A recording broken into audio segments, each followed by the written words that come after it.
Good morning, everyone. Welcome to Sunday Special, another episode with Helen Chorley, Adam Lawrence, and Jay Howard.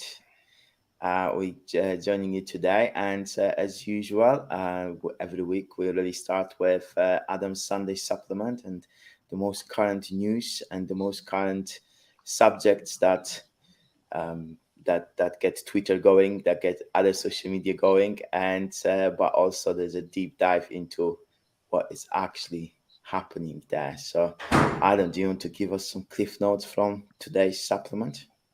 With pleasure, Piotr. Thank you. So I kicked off and made the vast majority of things this week about Hugh Pill, who is the chief economist of the Bank of England. It's been in post about 18 months, I think. And I almost felt a little bit hypocritical. So I quite like Hugh. I think he's a good guy. He's also so bloodless that he shouldn't really be allowed to talk to people. And I don't mean that in his own personality type. I mean, he's such a good economist. He understands the impact of things very well. And when you're an economist, you can be accused, especially in 2023's environment, of not caring about people, of this, of that, of the other. And the reality is, just like doctors, the world needs economists, right? Because they need people who are going to understand when you pull certain levers, what do you need to do? When certain things happen, what levers do you need to pull in short order? But I did feel a bit hypocritical because I kind of defended Hugh this week, who the Twitterati and the paparazzi have kind of said that he said everyone's got to get on with being poorer. And of course, what irks me on a weekly basis, as you guys know, and everybody who listens to this knows, is when the media misrepresents something. And of course, they've misrepresented what he said here. I actually think he thought about this and he was as careful with his words as he could be and still get the message across. And he actually said someone somewhere has got to accept that they're poorer. And if I give you an example of that, I've got a client who's a commercial director of a food company, and he has to deal on a regular basis with, the big guys, Asda, Aldi, etc., etc. They're supplying some of the products that are on the supermarket shelves. There's a bunch of difficult conversations. I haven't seen him face to face for about 12 months. 12 months ago, there've been all these difficult conversations that were on the back of utility prices going up was the specifically difficult one, but wage pressures were also considerable, right? I saw him last week, and now the pressures are exogenous of all of that. The commodity prices have peaked, as everybody knows, and come back down. But now what they're effectively dealing with is the secular inflation, right? The inflation that's got embedded within the system. This is the core inflation, which I've talked about extensively. And it's having an impact on everything else. So it might not be that the pork costs more in the pork pies anymore, right? But everything around that supply chain of getting the pork from A to B, or A to B to C to D in reality, which is what has to happen, has all gone up. Cost of delivery, cost of running the company, cost of absolutely everything, because inflation is entrenched in the system. So they have to continue to have these difficult conversations with their buyers. And those conversations are very much along those lines. Well, Asda will turn around and say, well, we're not paying that because we're not kicking that on to our customers. Food inflation is already 19%. And they're having to turn around and say, well, then in that case, we can't fulfill the contract.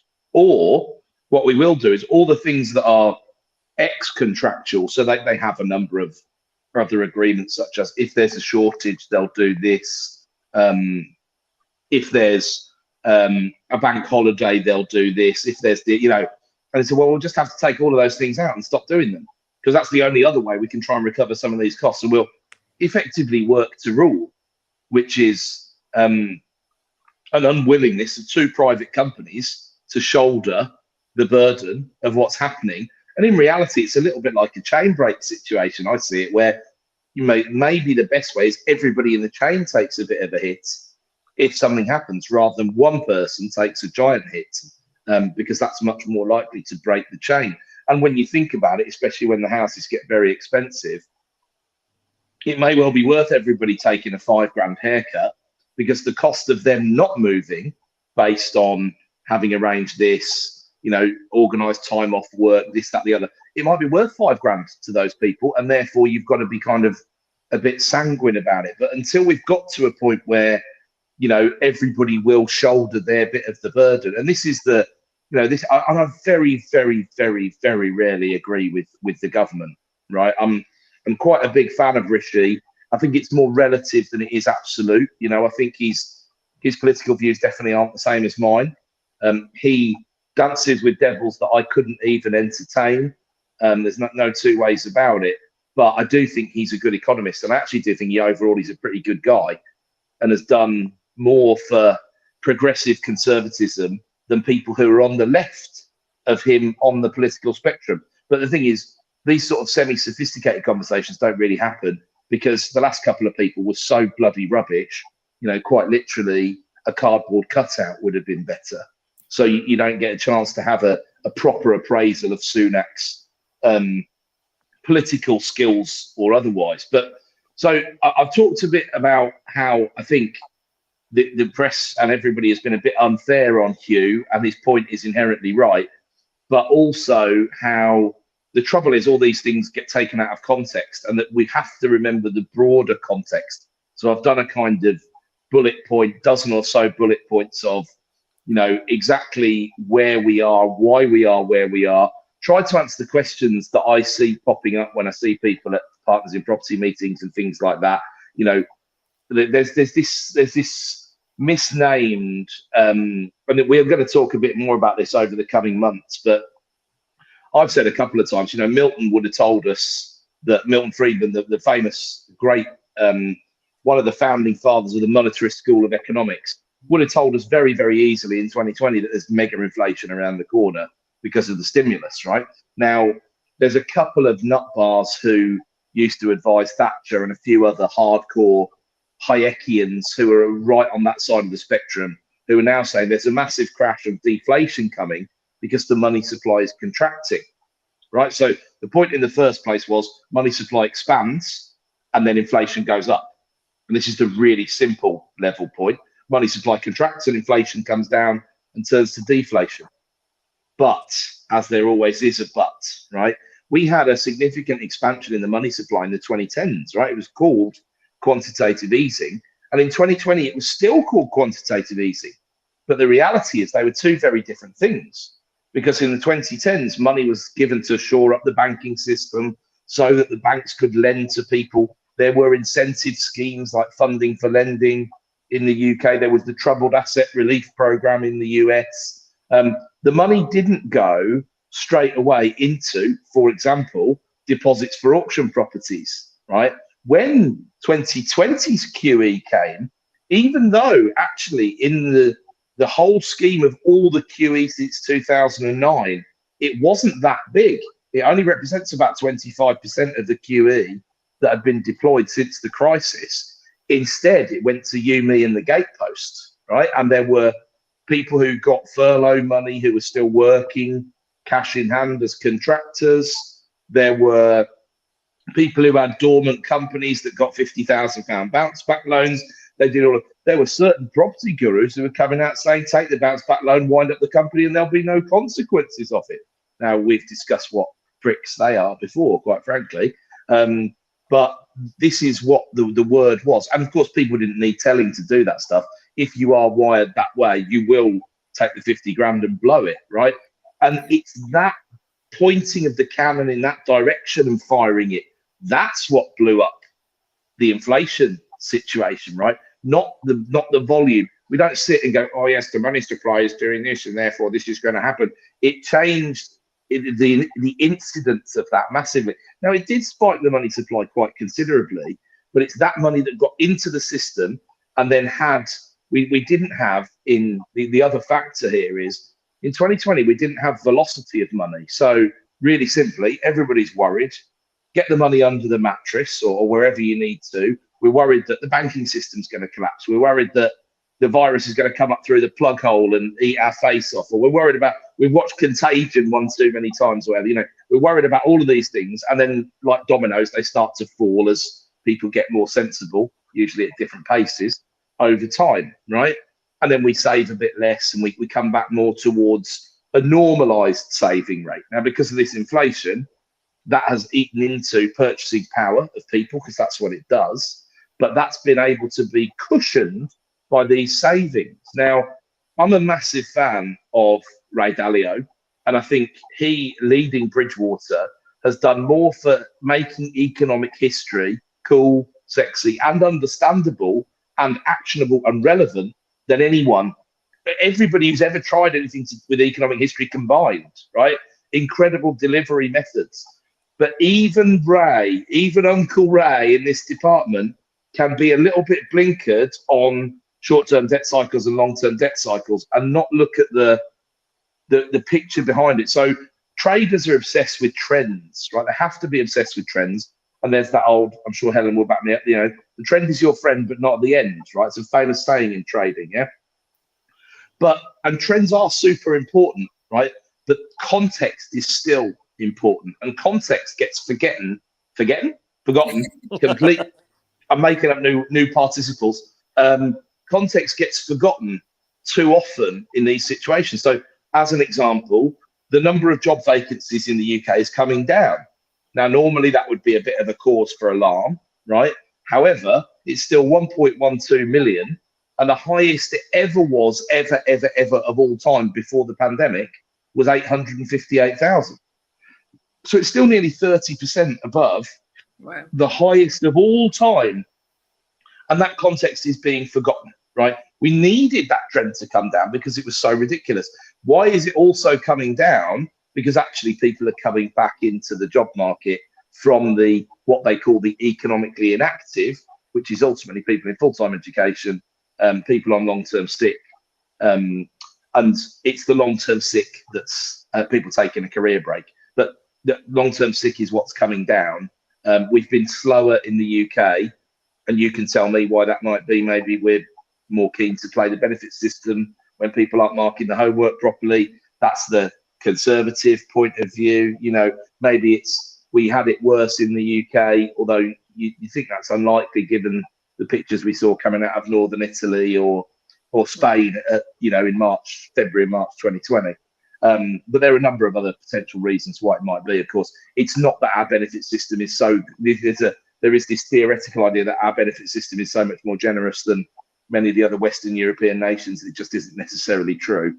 It could be that we're just more bloody unhealthy because we're fat and out of shape as a population, right? And COVID, apart from age, then targeted the porkers, so to speak. I can say that as a porker, I'm allowed to say what I like on that front, as it's also 2023 and you can't get cancelled for stuff like that. So that's the although I'm trying my best at the moment, it seems. So that was the meat of it. And then the other thing that it's worth just flagging up as well is I was at a meeting this week had a couple of things on the go, and I was at a development site that we're developing in a market town up in Lincolnshire, and had a potential tenant come and look round for this banking hub concept, which I think is absolutely fabulous. So they're looking for around about 1,000 square foot of retail space. They can work for about 800, 850, up to about 1,200. So they're looking at double fronted, really, to be honest. But the point is, the post office are in 5 days a week, and they handle over-the-counter transactions. I'm not talking about swaps and derivatives, to be clear. I'm talking about cash in and cash out before anybody gets excited.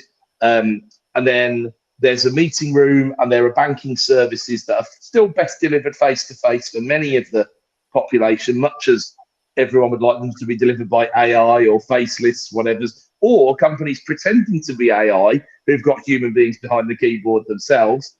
So the banks, the biggest 5 banking providers in that geographical area will be invited to take up a 1 day a week tenancy within that building. So Barclays are in on Monday, and HSBC are in on Tuesday, and Lloyds are in on Wednesday, and whatever else, right?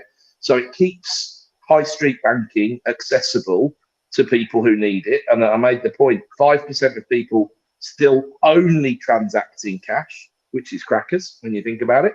But it's the stats, right? And then, the stats never lie, right? But lots of people, if you're going for a mortgage and you're a normal human being, not like me who goes for a mortgage every day or whatever, then it's a big decision, and you do need some helpful advice that's not necessarily best delivered by reading FAQs or an AI chatbot or whatever. It might be better just speaking to someone about this face to face. And of course, there are still, the AI bot that pops up with the thing at the end saying, "Do you want to buy life insurance?" is much less likely to be effective than the person in the meeting room selling the life insurance. So it seems to me a way for banks to cut. And I think this will not be limited to, small villages and hamlets and market towns, because where my office is, there's about 40,000 rooftops, and they've decided all the banks there are going to close because you can either go into Birmingham or you can go into Solihull. And I think Solihull's going to be in danger, so it'll be Birmingham or bust sort of thing, and that's not going to be useful for people who are over 70, who, of course, apart from anything else, have got the majority of the bloody money. So the banks do need to remember that, apart from anything else. So I think it's the future of high street banking, and I thought it was worth sharing that with everybody. But yeah, the meat was on, these economic commentators can hardly comment anymore in case it upsets someone, because inflation is basically ravaging everybody's purchasing power, right? But we need to address those situations. We need to talk about it. We need to understand how it might come to an end. And that's another one of the questions that I keep getting asked. But I could go on for the whole bloody hour at this rate. So let's bring the others into. Should I tease everyone with Jay like I did last week, or just? No. I think That always works. I'm sure you guys will have some stuff to say about all of that. And I don't know if you saw the blow up in question that I'm talking about, but someone gets the pack of wolves on them on Twitter. It's why I don't go on it, because I just wouldn't last any. And I don't think it'd be good for my blood pressure either, to be honest. So I don't engage. No. I don't engage because I bloody would engage, and it would be both balanced. I think in terms of the inflation and how long it's going to last, what do you guys think in terms of, like, you just mentioned about like when it might end, like and there are predictions that it might end by the end of the year, goes down to whatever 3%, 4%. So we already laughed at this idea. But like, what's your kind of, like, if you were the chief economist of Bank of England, what would you guys say that's good for the market, that's kind of a bit true, and also it works with everything else, and media won't take it as something completely out of context? Yeah, I think there's a few ways to go with that one. I'll jump first, just because I've got a view that I've held for a long time, and I'll just compartmentalize it to that view. So, and I'm surprised that I haven't seen this view, and it might be something they discussed at the Monetary Policy Committee, and we don't know, of course. But that view is the stress test since 2012 for residential mortgages, which are the most important thing in the market by a long, long way, right? Are stress tested at 5.5% pay rate. Yeah. Now we're not ahead of 5.5% pay rate, and we only were very briefly in October, thanks to the lettuce, when her and Kwasi had done their damage, right? And it didn't really last long enough to be a problem. I think most people held off or just battened down the hatches, waiting to see what happened, and we had this blip in the market, right?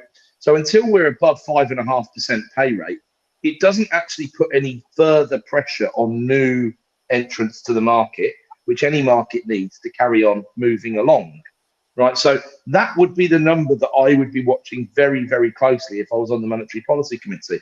People don't understand that even if the inflation came from commodities and a supply shock, and because of the pandemic, it doesn't mean you don't try and pull the demand levers as the central bank.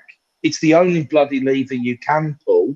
So pull it, but use it wisely. And it beggars belief to me that people can't understand that. But it's because they're very two-dimensional thinkers, largely speaking. They look and say, well, that's the cause of the problem, so that can't be the solution. It's like, but there's 50 variables here that we need to be taking into account.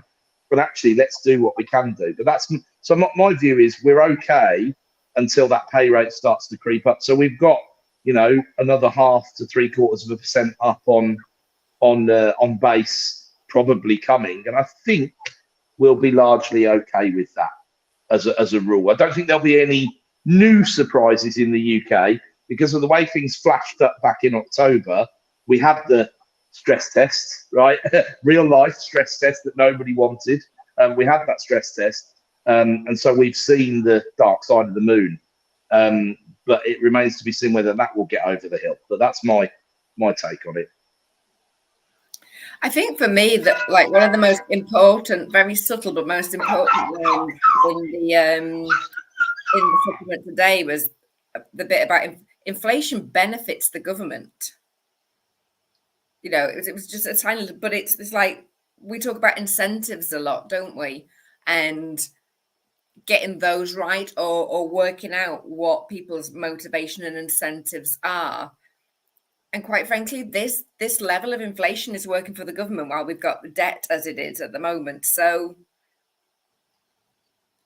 it works for them. It works for them. Might not work for the rest of the economy, but it's working for them right now. So yeah, and we've had. I think with that inflation and like how government is incentivized, there is obviously an element of where the more debt you have, the more you are incentivized to keep the inflation up. But then at the same time, there's a lot of like social unrest and people wanting pay rises and going on strikes and doing all those things. So that's the kind of thing that keeps the government kind of less likely to want to keep it long, that because of all the costs that come with it, including going to elections and then possibly losing.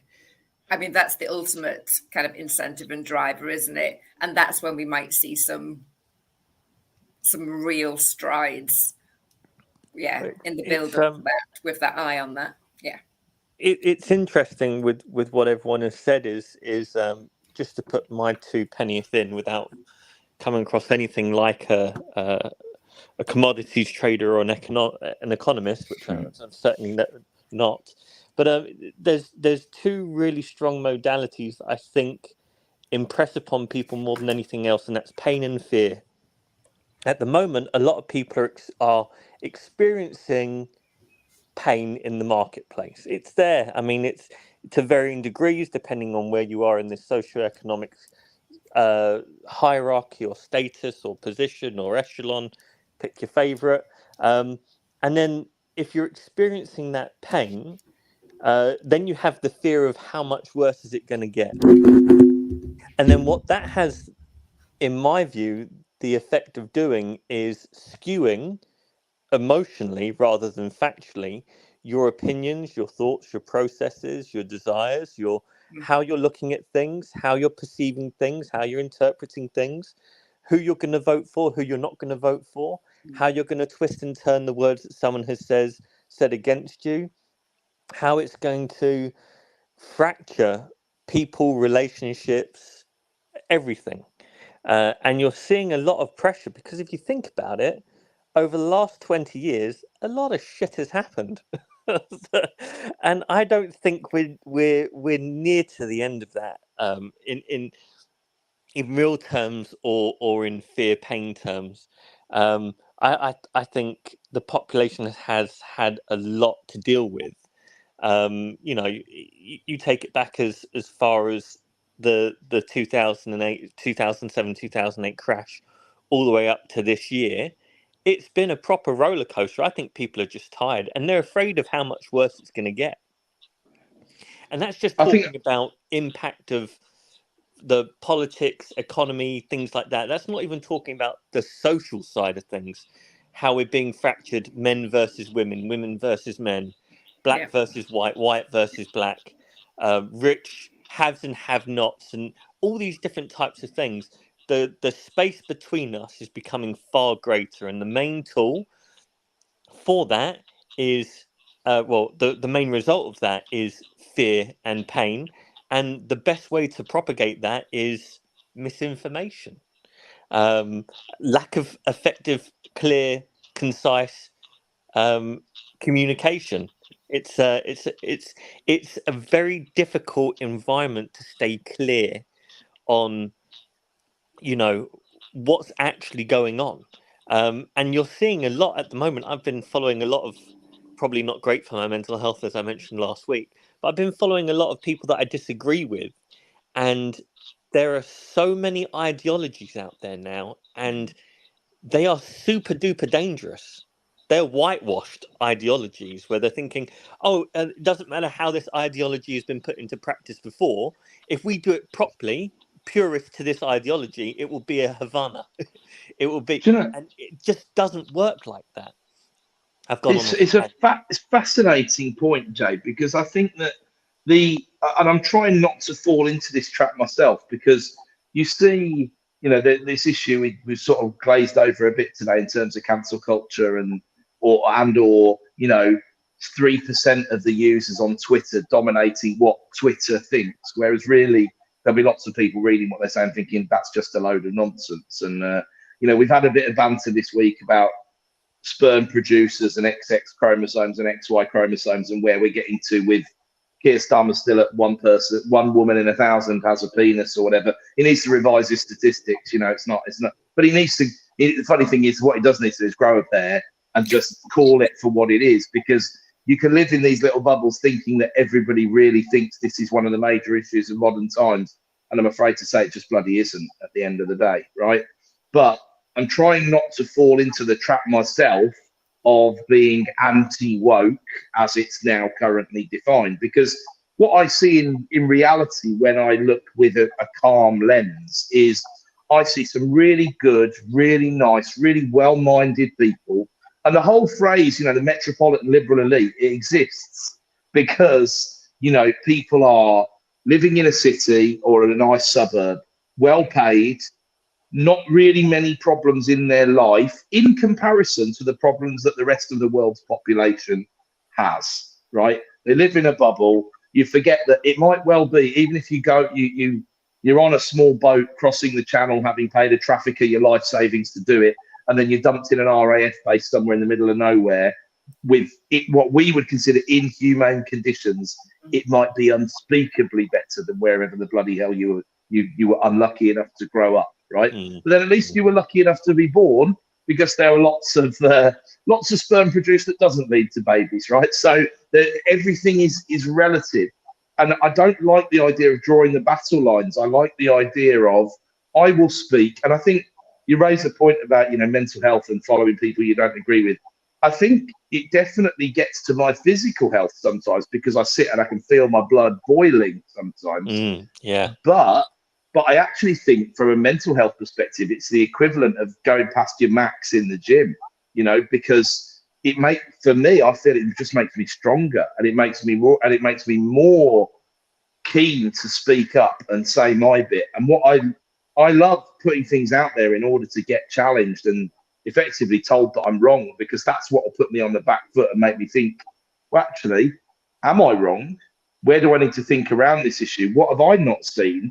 Because I like to try and think around problems, and I don't want to divide this into, just because somebody thinks the most important thing to do is get on top of a snooker table and put some dust on top of it or whatever, for a horrifically misguided ideology that they're following.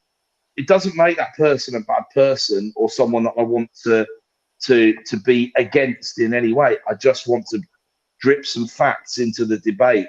And this happens, it happens all the time in Parliament, really, unfortunately. When it's not politically expedient, people can come up with all sorts of wonderfully researched positions. This is going on at the moment around COVID, because now it's out of the political eye, largely speaking, and people aren't, like Jay said, they've got other things to be in pain and in fear about. And there's a great poll on YouGov that they do about once a week, where they dip test what the top 5 most important things are to people. And if you look at that graph over the last 20 years that Jay mentioned, my goodness me, there's some swings, right? And the number one at the moment is the economy, and there's obvious reasons behind why that's the case. There's been times when people have barely cared about the economy. Interestingly, before the Brexit referendum, wasn't really cared about, which tells you actually times were probably pretty good. And so people didn't use that. See, I was sitting here thinking, well, people can't vote for Brexit, even if they really want to, because the economy could be significantly affected by that. But people didn't care about the economy at the time. It wasn't in their priorities of decision making. Yeah. So they made the decision based on, well, maybe based on a bus with a few people on the side and a few dodgy posters. But some people did. Some people made the decision based more on, you know, their political beliefs that we shouldn't be close to the EU, a political belief that I absolutely share as it goes, because I don't think the EU is a good organisation in general. But I do think the common market was bloody important, and that's why I voted Remain, right? But yeah, I think there's some really, really good points in there that get societal pretty quickly, and you know, landlord and tenant is, I'm sure, going to be stoked up by a factor of goodness knows what when we get towards the election, because it's easy point scoring to be done. And again, we move away from the facts and we move towards the idea that the landlord's there in his or her castle, you know, throwing some crumbs down to the paupers when they feel like it. Whereas in reality, you know, we've had tenants in the past where I thought, do you know what, some days I wouldn't mind having that job, mate. Do you know, my life might be a bloody hell of a lot easier. How about that? You know, and there's lots of people who rent because they want to rent. And there's certainly lots of tenants in London who have some pretty eye-watering salaries. There are, of course, people at the other end of the spectrum who are struggling to pay the rent, but they're struggling to pay everything at the moment. And wages are moving a lot faster than house prices right now, which is probably not a bad thing. We wouldn't mind. And that's what we will made the point in the supplement today about, yes, government are the biggest beneficiary by a long, long way, as long as they can stay elected. And this is going to start causing them, they've underestimated how long it will take to get over this, which means they've underestimated how long the industrial action will take, which I guess probably, actually thinking about it, pushes back the likely date of the 2024 election, maybe. Yeah. We might see an autumn. Because they need to kick the can that far down the road. But these, which happily at the time I called out as laughable, these 2.8% by the end of the year inflation. If we end the year at 2.8 now, we've had a big old crash at some point, a big, big crash. And I'm starting to get concerned that this mythical fall away in inflation that's been predicted is just not going to happen in any meaningful way, shape or form. I think from May on, we'll start to see a bit of a taper down, but I don't see this huge crash. If you look at the way the wave built and you look at the way the wave tends to dissipate, it does tend to be up like that and then down over a longer, steeper period, a shallower period of time, regardless of what the initial cause of the inflation was. Because when it gets endemic, it's interesting that a pandemic would cause an endemic inflation issue. Nobody necessarily framed it like that before. But, you know, we've got 2 to 3 years of arm wrestling this, regardless of whether Labour get in. Are they going to have any new ideas around any of that? I don't think the Bank of England are going to change the way they interact with the Treasury. I think they're happy with who they've got now. But again, compared to who they did have, you know, you'd have been quite happy if 3-year-old with a calculator walked in, quite frankly, because if they were going to listen to anybody else rather than just blunder on, it would have been better than what we had. So this is why at the moment Jeremy Hunt's, you know, nailed on for a bloody knighthood or something. Do you know what I mean? Just by being better than the last guy. You know, it's ridiculous. It feels like a symptom of you know, I'm coining it panda politics, right? Where it's just they pander to everything, and it just leaves everyone with 2 black eyes. It's probably, I'm going to find That's brilliant. some kind of image. There's a few memes. There's a few memes on the back of that one for sure. That keeps us going for a year. That's amazing. I think so. I think that I've got a moment of sobriety, and that seemed to have eked through.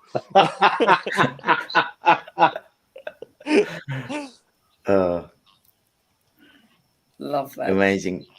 Well, we've got a comment, actually a question, and I think we can all chip in on this and have really diverse views, I believe. Let's go with the question. So there's quite a lot of listeners listening to us on different channels. So we got YouTube, LinkedIn, Facebook and our different pages and different LinkedIn profiles. But Chris asked a question on YouTube. A question for you guys: would you pay 30K for property education in this current climate? I guess. Should we start with Helen? Yeah, let's Would start you with pay Helen. 30K for Is education? that definitely Chris asking the question, or is that Samuel? Or anyway, I'm going to go with my stock answer. It depends. Where are you, Chris? Where are you on your journey? If you have done some developments, have some experience under your belt, then it might be an appropriate time. You know, you've got a degree of competency already, and you're really looking to step up to the next level and get super guidance. Then there are appropriate, probably much smaller educators where it might be worthwhile. I mean, it's still a significant chunk of money. Like that would get you a property or two up north when you think about it. So again, think about the context of that. If you're just starting out, no, it's not a good choice in my humble opinion. There are so many free resources. In fact, I was on a women's wealth leadership training last weekend in the UK, and somebody asked me about this, and I said, before you do any education, like come speak to me or reach out to one of us, any of us, because we can point you to so many free resources out there. It's one of the best bits of advice I got when I was first kind of transitioning into this world. Like spend a year going round kind of meets, getting all the free information that's out there. And especially now, partners in property, reach out to Adam or any of the, the local, the regional heads. There's so much. It's what, 60 quid, something like that a month. And you have a back catalogue. So you're not just going to get like a weekend's education worth on 10 different strategies and leave with your head completely confused and not where you go and sign up for a zillion things. You can work through each one methodically, really go deep into, be it HMOs, be it land, be it like whatever it is. There's so much out there. Danny Inman runs a really good one. There's lots of free information out there. Take advantage of that, of speaking to people. And speaking to people, again, we've touched on incentives, speaking to people who aren't, don't have anything to push or to sell or benefit from you handing over your 30K. Because of course they want you to do their course because they take, God, how much of that would be profit? I'd like to know that. And how much is sunk costs? Not much, probably. So yeah, take advantage of the free stuff if you're at the beginning end of your journey. And I think you'd probably work out if you're further on in your journey that you can get the information that you need without spending 30 grand. So that's my 2 pence. And I didn't even swear. I am awesome.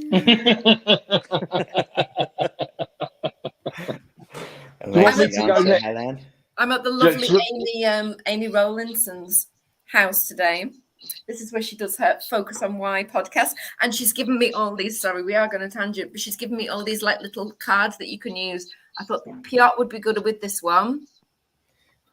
That's what we get messaged a lot. You mean putting other people's on mute? Here's me. I've not had to use that today yet. To the point. Get to the point. I like it. Anyway, sorry. Who's next? Who else has an opinion about spending 30K on him? Shall we go with Jay? I think Jay will have a very solid opinion. So I've said in the past, if you want to educate yourself in real estate, do real estate. Yeah. I've said in the past that comes down to get a job in lettings or management.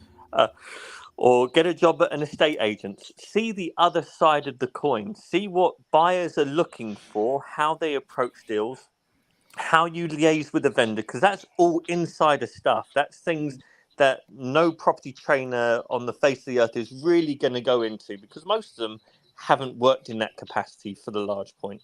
But if you say you've got £30,000, you could spend that wisely. Here's £23,000 for an MSc in Finance and Real Estate Investment at Regent's University London. That's an MSc. So you can go and get a real degree, and there are, once you've got that degree, you can then go from there. You can do you can be a graduate in one of the large CBREs or whatever it may be, and you can get some real insight into how to value, how to build a portfolio, how to manage, how to make it sustainable, how to float it as a REIT, how to do all these million and one different things that you would want to be dreaming to do, how to make it as passive as possible. I can say that without making myself puke. But you can do all of that, and then you've still got £7,000 to piss away doing whatever you want. But do I think that you should be going to a marketing company who have a sausage factory of trainers and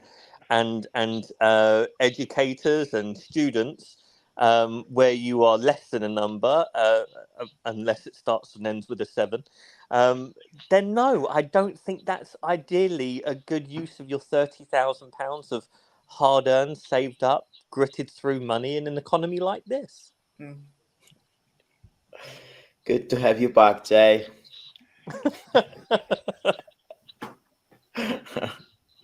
I think that's a really good, really good view. Shall I go with mine before we pass it on to Unleash Adam? Yeah.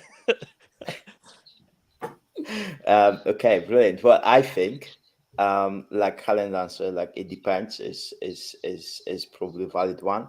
I did spend quite a lot of money on training in the past, and I benefited from this. But I always approach things from a perspective of how can I get this money back?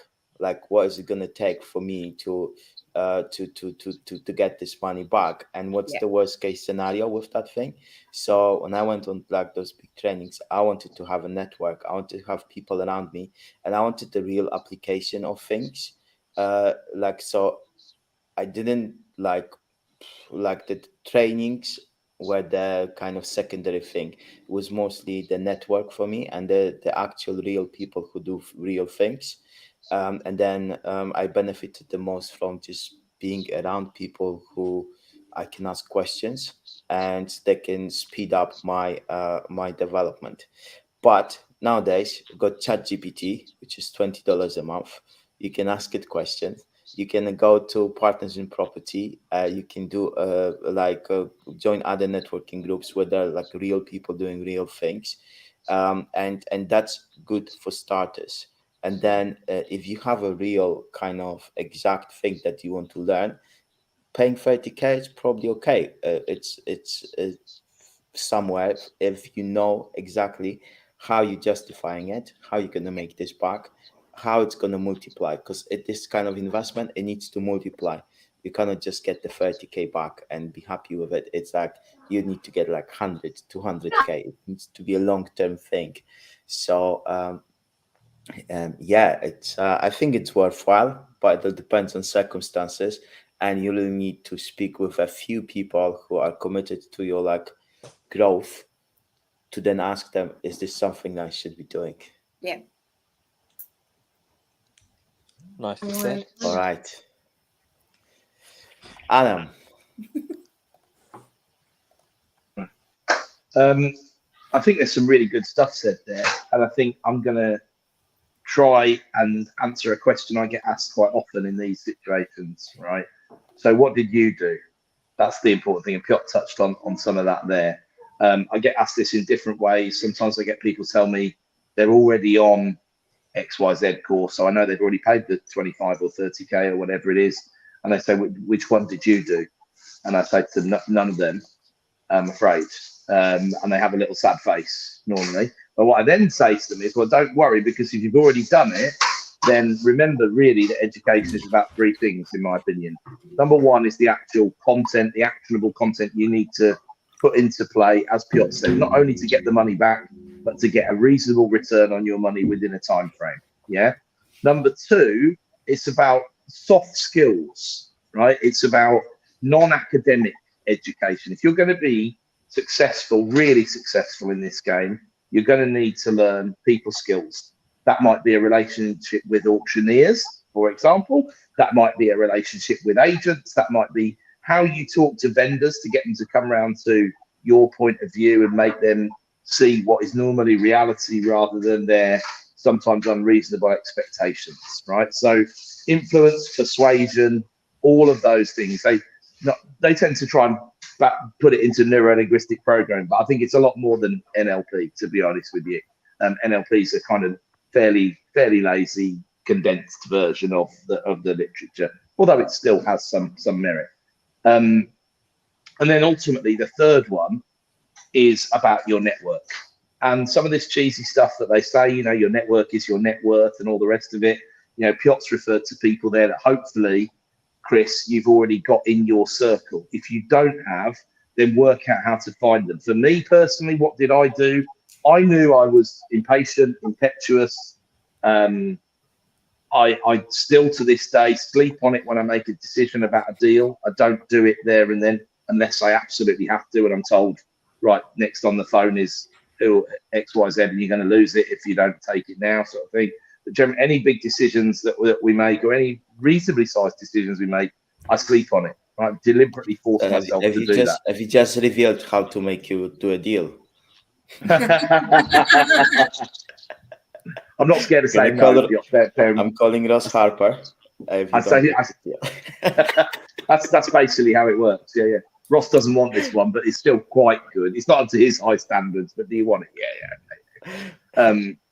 So that's important for my personality type, right? So I decided very early on, 2011 it was, very early on, as in I hadn't bought any investment property yet.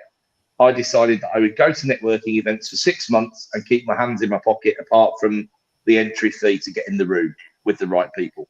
For me, I worked out very quickly that the corporate style sales and marketing puffery, as Jay alluded to, was not for me. I got through the smoke screen in the first lesson, if you will, persevered for a few months, and then it was the same faces, mostly trying to sell me services left, right, and centre that I didn't necessarily want, need, or understand enough about at the time.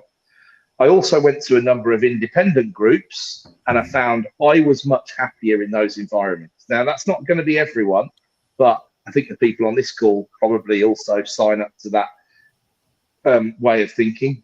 And this is one of the big reasons why we started Partners in Property, because we didn't feel it was out there on a national scale. It is out there on an individual location scale, as Helen alluded to. And there are some good people doing this stuff for accessible pricing, right? So think about what you need. You could, for example, take the Malcolm Gladwell approach. It takes 10,000 hours to become an expert at anything, right? You need to spend the first 100 hours working out where you need to put the next 9,900. Yeah, so there's tons of good free stuff on YouTube. There's also an absolute metric ton of crap that's on there, right? And you've got to work out how you filter through all of that. And there's worse things in this situation than take a look at Jordan Peterson's 12 Rules for Life, right? Surround yourself with people who want the best for you. I'm sure I've disambiguated that slightly, so I apologise to Dr. Peterson for that.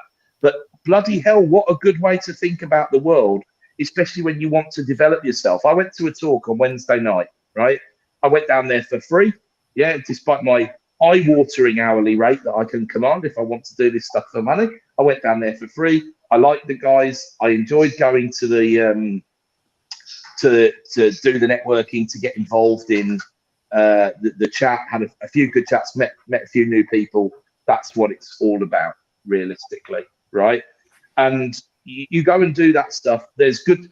Look, 3 or 4 people in the introduction part of the meeting the other night said, I come here because I can have conversations here that I can't have at home, or I can't have with my mates down the pub. So you can forget, you're trying to select a network, a closer network of people who think not the same way as you, because that's not healthy, but they've got the same hunger for personal development to improve. They've got the same thoughts around potentially, as Jay said, what you do with your money and how you get bang for buck out of it. And a lot. I'll round this off by saying, do not buy from the best salesperson, right? Because one of the biggest tips ever in property is you're looking for badly sold and badly marketed properties, right? Yes. So why, when you educate yourself, would you go to the best salesperson? Right? Because that's absolutely not what you want. So spend instead, and if you feel, if you were going to do a weekend or a 3-day course or something, book yourself into a nice hotel somewhere with no distractions and spend the time between 7 in the morning and 10 at night on YouTube, right? It's watching videos, working out who you think might have your best interests at heart, rather than it's trying to reel you into a sales funnel to milk you for everything you're worth until they spit you out like a discarded useless. No, I won't go on the full rant, but yeah, don't do that, right? So I think probably in the round between the four of us, we've covered the key points there. Great question. Amazing. But sorry, I do want to say one more thing because of the way Chris phrased the question, right? Because he did say something about in this environment or whatever. Now, forget the environment.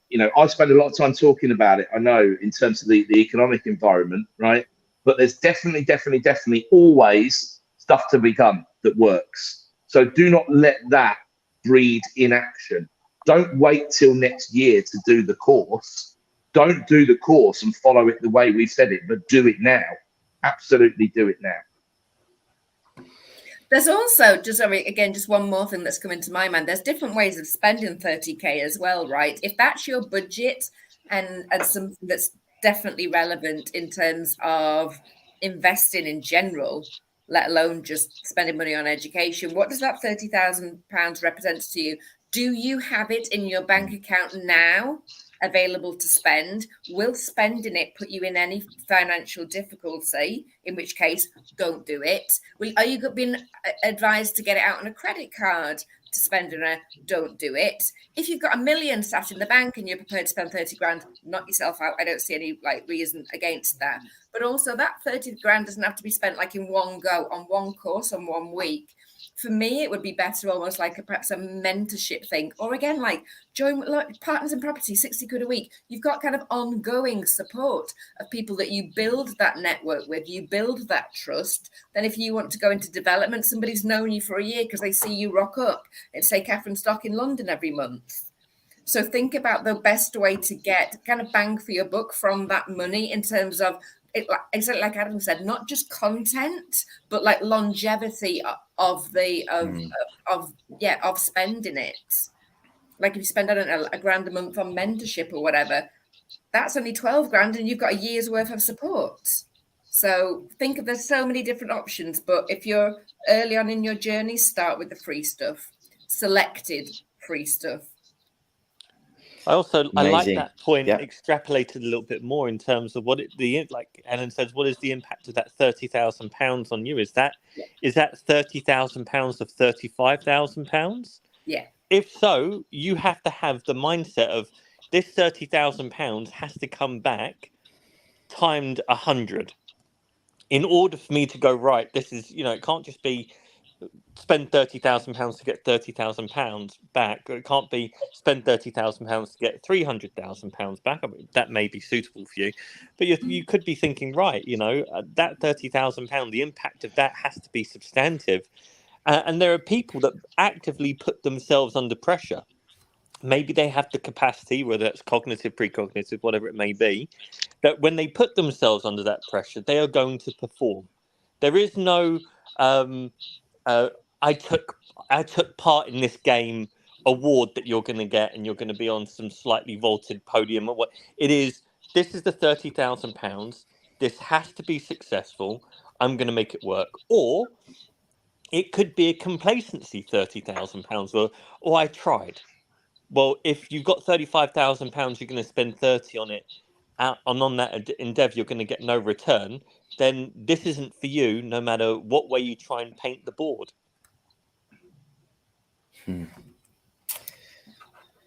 Brilliant. Well, we've got some really, really good comments from various different sources. Matthew Carwood is saying he's enjoying Adam's views, very balanced but factual and humorous at the same time. Thank you, Matthew. I appreciate that. Yeah, Ivona says has been asked the same question, and I guess that's the question about the trainings. And yeah, Chetna saying she's loving the free stuff, idea of free stuff. Who doesn't? Who Nice. doesn't, Jen? Come Yeah, on. and especially in this abundant period. Mark Bennett says, I've randomly clicked on this. I'm media and travel, but some great insight from you all. Nice one. Thanks, Mark. Good. Thanks for joining.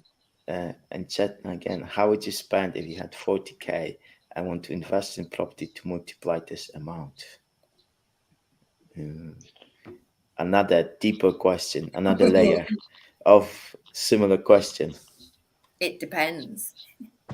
Depends. I always start, I'm on the, well, allegedly on the passive end. So it depends like what you want to achieve, how much you want it to grow, how much time you have, what your capacity is. And they're the things you need to work out first before you can work out where you should put that money. I can often get the same returns kind of lending it out to a secured asset backed to a developer as kind of some buy to let do or some, so that works for me. But other people will go for, who have more time, more energy, can handle more hassle and stress, will do like a rent to rent and see that kind of monthly income coming in like that. It's weighing up kind of the risks and the reward that you want. And like for me, like I just start with capacity. I am low hassle and minimum effort. And right, that's my starting point. Now what can I do? So it's assessing where you are, I think, is the starting point. Yeah, I have to mirror quite a bit of what Helen said there from a different angle. We're obviously far less passive in how we do things, but the similar points raise their ugly heads. What is your capacity for risk? What is your relationship with money and leverage? What is your capacity for stress, potential aggravation? How do you operate under pressure? Yeah. There are so many people that when it's going well, do very well. And the moment it starts to turn, they buckle or they bottle it or they start sailing the Mediterranean. People do many different things and operate in many different ways. So it's, investing is easy, but losing it all is also easy. Making it work is the tricky part. That comes with a degree of skill that is definitely across many different levels and degrees of capacities. So I think you need to internalize a lot of that yourself. You need to be really honest with who you are. And rather than thinking of it as a journey or a dream or an ambition, you have to treat it as a business. And I think it's one of the things none of us have actually pointed out there is actually, if you did that degree for £23,000, I would, finance and real estate investment, I would also get some form of business advisor. I know that Adam and Rod run something.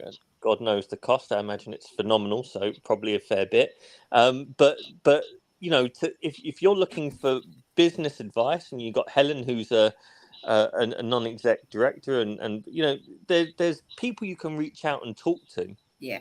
Where it goes beyond the model of investment, and it actually comes down to how you're structuring your life, how you're being efficient, effective, and how you're actually achieving a goal that you set out to do. Because there are shiny pennies falling from the sky telling you to do X, Y, and Z, going 50 different directions, and by the time you're finished, you're 50 grand out of pocket and you haven't moved a centimeter in any distance in any way meaningful. So, focus on yourself first. I probably should have said focus on why, because we've got, by proxy, we've got Amy Rowlandson in the house.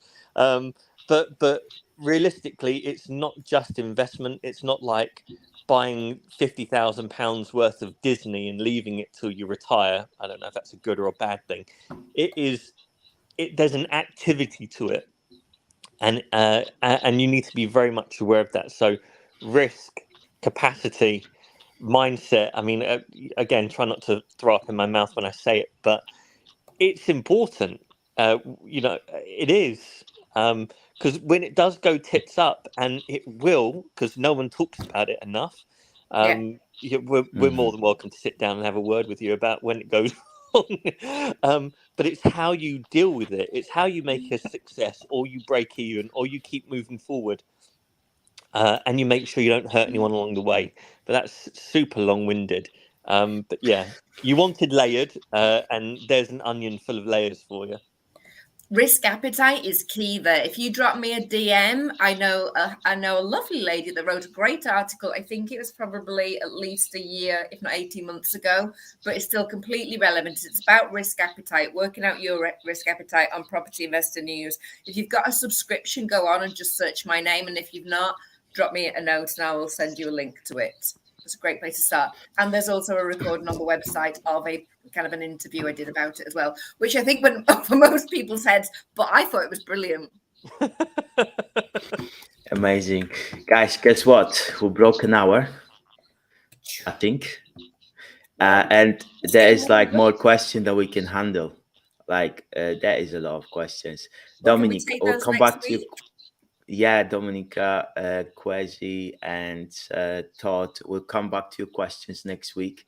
They're quite, once we get into this, that'll be another hour very quickly gone. So, thank you everyone for interactions, for asking all those questions. They make the chat even more engaging and entertaining, and hopefully entertaining. Thanks for engaging, and we'll see you guys next week. Thanks everyone. Thanks everyone. Everybody. Enjoyed it a lot. Cheers. Thanks for the questions.